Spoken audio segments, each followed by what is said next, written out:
Chapter 21. Winnie pulled her little rocking chair up to her bedroom window and sat down. The rocking chair had been given to her when she was very small, but she still squeezed into it sometimes when no one was looking, because the rocking made her almost remember something pleasant, something soothing, that would never quite come up to the surface of her mind. And tonight she wanted to be soothed.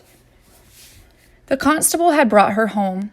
They had seized her at once, flinging the gate open and swooping down on her mother weeping, her father speechless, hugging her to him, her grandmother babbling with excitement. There was a painful pause when the constable told them she had gone away of her own free will, but it only lasted for a moment. They would not believe it, and her grandmother said, "It was the elves. We heard them. They must have bewitched her." And so they had borne her into the house, and after she had taken the bath they insisted upon, they fed and petted her and refused, with little laughs and murmurs, to accept her answers to their questions. She had gone away with the Tucks because, well, she just wanted to. The Tucks had been very kind to her, had given her flapjacks, taken her fishing. The Tucks were good and gentle people. All this would have been swept away in any case, however, this good impression of her friends which she was trying to create when she told them what had happened with the man in the yellow suit. Had he really given him the wood in exchange for finding her? They had. Well, perhaps he wouldn't want it now. May had hit him with a shotgun. He was very sick. They received this news with mingled hope and horror, and her father says, "I suppose the wood will be ours again, if that man should." "That is, if he doesn't."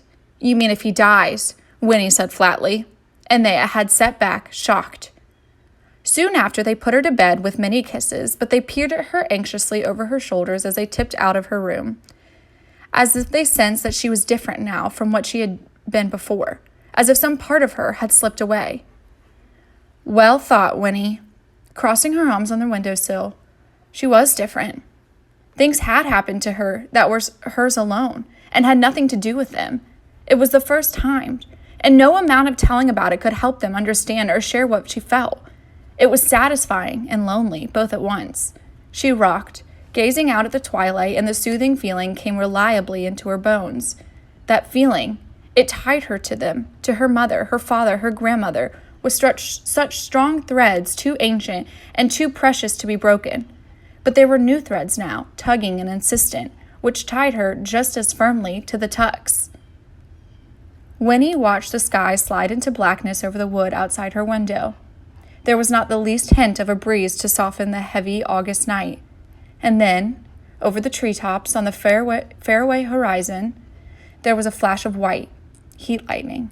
Again and again it throbbed without a sound. It was like pain, she thought, and suddenly she longed for a thunderstorm. She cradled her head in her arms and closed her eyes. At once, the image of the man in the yellow suit rose up. She could see him again, sprawled motionless on the sun-blanched grass. "He can't die," she whispered, thinking of May. "He mustn't."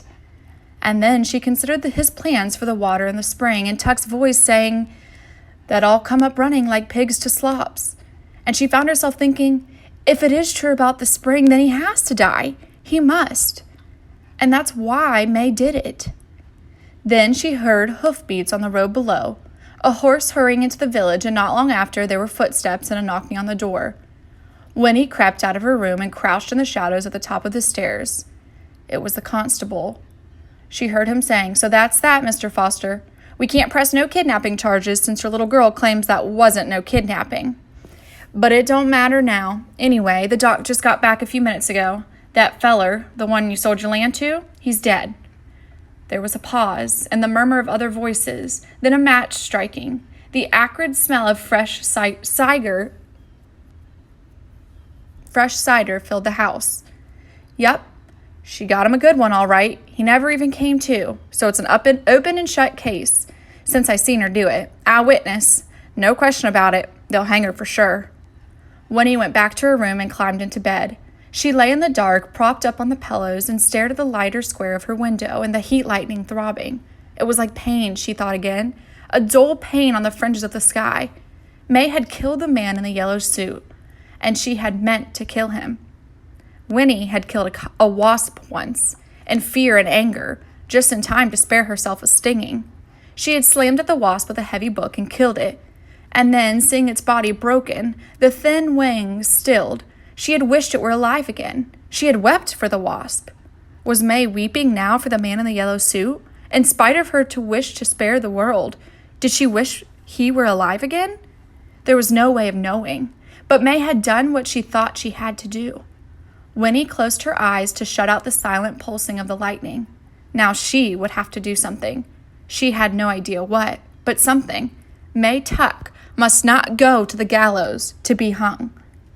And that's the end of chapter 21.